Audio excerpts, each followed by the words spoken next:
마지막으로 미래교육 준비의 두 번째 주제죠. 교육 지원을 혁신하는 디지털 전환입니다.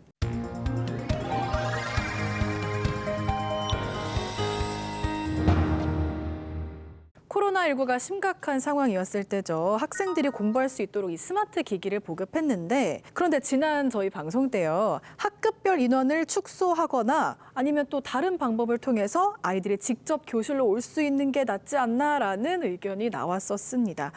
제시하신 교육 디지털 대전환은 어떤 내용일까요?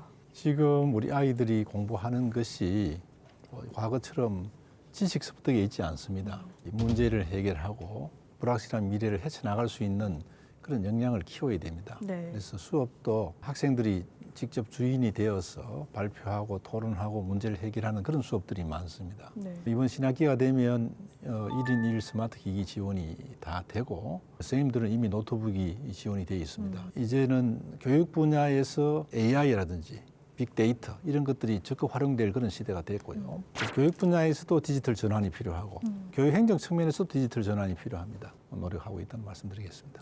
이 기기를 사용했을 때 혹시 아이들이 직접 교육을 받는 것만큼 그 모든 것들을 충족할 수 있는 건가요? 이게 이제 보조로 이렇게 사용하는데요. 선생님들 역량이 워낙 뛰어나서 이 아이들 이 활용을 굉장히 잘하고 있습니다. 이걸 뭐 경우에 따라서는 아이들 막 퍼주느냐 이런 얘기를 하는 분도 간혹 계시는데 현장을 보시면 그런 게 아니구나 하는 것을 알 수가 있을 겁니다. 네. 실제 사례로 저희 아이가 이제 초등학생인데요. 네. 이 디지털 기기들이 거리를 뛰어넘는 그러한 기술들이지 않습니까? 그래서 안동에 있는 아이들과 저기 청송의 시골적인 아이들이 실시간으로 네트워크를 통해서 소통하면서 함께 통합교육하는 과정들도 있었고 또 교과서에 다 담지 못한 내용들을 디지털 기기를 통해서 다양한 정보를 습득하면서 교육을 하다 보니 다양한 교육들이 이루어질 수 있었습니다. 최근에 패션 관련된 교육을 받았는데요. 뭐 웜칼라, 뭐 쿨칼라 이런 것들도 교과서에 없는 건데 다 찾아서 아이들과 함께 직접 패션쇼를 디지털 기기로 촬영을 해서 발표하는 네. 이런 식의 저희 때는 상상도 못했던 이런 교육들이 막 이루어지는 걸 보면서 이러한 기기들이 참 중요하구나. 그리고 생각보다 아이들이 참 잘한다. 이런 생각을 가지게 되었습니다. 아주 잘하죠. 네. 똑똑한 것 같습니다. 네, 똑똑합니다.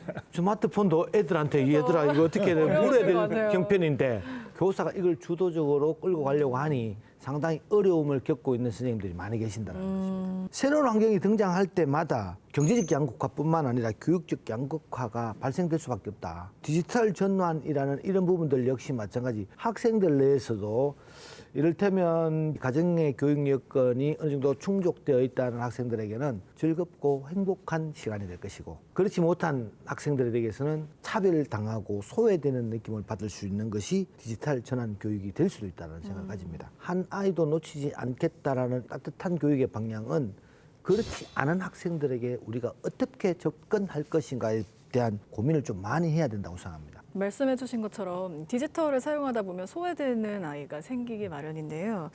그로 인한 또 격차가 또 걱정이 되는 부분입니다. 기초학력 문제처럼 디지털 격차도 생길 텐데 이는 어떻게 해소하실 계획일까요? 어떤 일이든 격차가 있을 수밖에 없습니다. 개인적인 능력도 있고 또 환경의 문제도 있고 해서 생기는데 찾아가는 그런 지원부터 해서 많은 지도를 할 수 있지 않겠나 하는 그런 생각을 합니다. 사실은 어려운 아이들은 일찍부터 스마트 기기, 노트북을 지원하고 이렇게 해왔습니다. 앞으로도 이 발생하는 그런 격차에 대해서는 여러 가지 방법으로 지원을 하도록 그렇게 하겠습니다.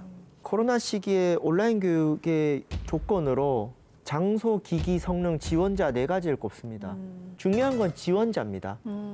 기기를 사용할 수 있게 옆에 챙겨줄 수 있어야 되는데 정책을 보면 초등학교 디지털 튜터 운영 정책이 있어요. 한 26개교라고 잡혀 있는데 그런 챙긴 부분에 대해서 정책 기조를 좀 확대하는 방향이 필요하고 무엇보다도 제2, 제3의 코로나가 올 수 있기 때문에 여기에 대비하는 정책 기조는 앞으로도 계속 확대되어야 될 것 같습니다. 네.